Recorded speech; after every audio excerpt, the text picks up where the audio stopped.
wabarakatuh. Perkenalkan, nama saya Rohimul Ihsan dengan NIM 2330304040. Di sini saya akan mempresentasikan makalah saya, yaitu yang berjudul Perlindungan Arsip. Selamat menyaksikan. Perlindungan arsip. Perlindungan dan pengamanan arsip vital merupakan kewajiban yang tidak bisa dihindarkan oleh setiap instansi, termasuk bagi pengadilan tinggi yang berpotensi tinggi untuk memiliki arsip vital. Karena pengadilan tinggi adalah pengadilan tinggi yang memutus perkara-perkara dari pengadilan tingkat pertama. Jika terhadap putusan tersebut belum memberikan suatu kepuasan atau keadilan, artinya terhadap suatu putusan jika dilakukan upaya hukum banding belum memperoleh kekuatan hukum yang tetap. Menurut Peraturan Kepala Arsip Nasional Republik Indonesia Nomor 06 Tahun 2005 tentang Pedoman Perlindungan, Menurut Peraturan Kepala Arsip Nasional Republik Indonesia Nomor 06 Tahun 2005 tentang Pedoman Perlindungan, Pengamanan dan Penyelamatan PP Dokumen atau Arsip Vital Negara, maka perlindungan arsip vital dapat dilakukan dengan cara penggandaan pemencaran menggunakan peralatan penyimpanan khusus yang aman.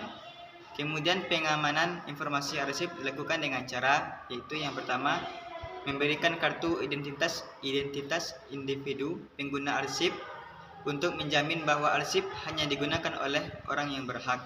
2. Mengatur akses petugas kearsipan secara rinci atas basis tanggal atau jam. 3. Menyusun prosedur tetap secara rinci dan detail.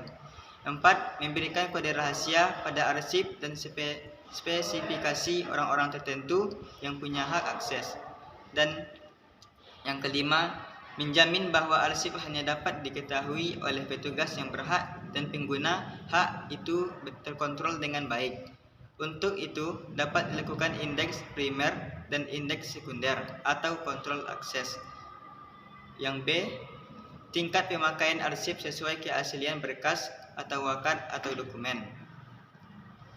Arsip menurut Dewi Anggrawati, arsip yaitu segala hal yang berbentuk dokumen tertulis, lisan, gambar, film, dan sebagainya yang dijadikan rujukan, acuan atau referensi dalam terselenggaranya keorganisasian, biasanya dikeluarkan oleh instansi resmi dan dipelihara di tempat khusus.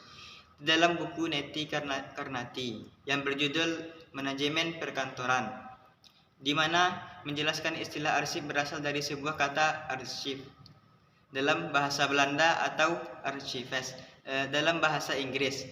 Sebenarnya istilah tersebut berasal dari bahasa Yunani, Greek.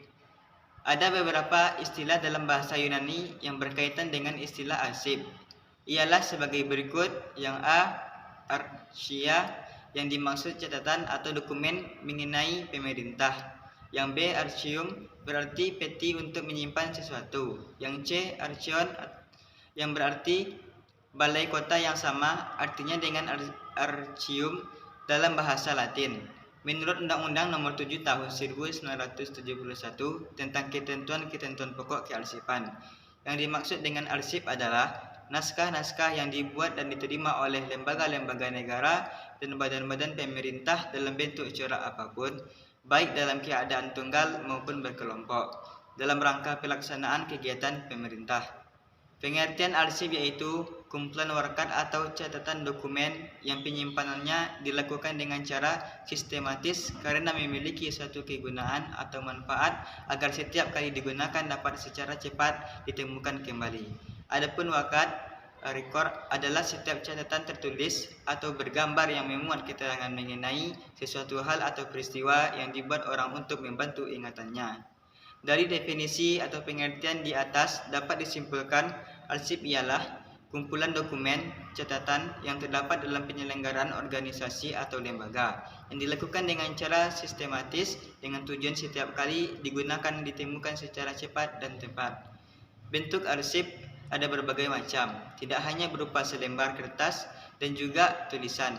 Mayoritas kebanyakan kantor arsip berupa surat, warkat atau dokumen berbentuk selembar kertas yang berisi tulisan.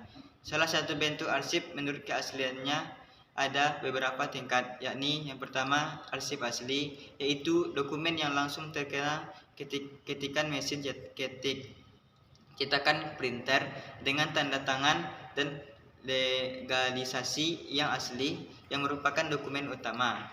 Yang kedua, arsip tembusan, yaitu dokumen kedua, ketiga, dan seterusnya, yang dalam proses pembuatannya bersama dengan dokumen asli, tetapi ditujukan pada pihak lain selain penerima dokumen asli.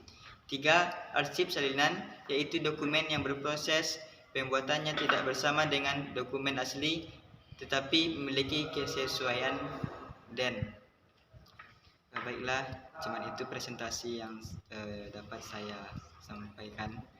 Lebih dan kurangnya saya mohon maaf. Saya akhiri, wabillahi taufiq wal hidayah. Assalamualaikum warahmatullahi wabarakatuh.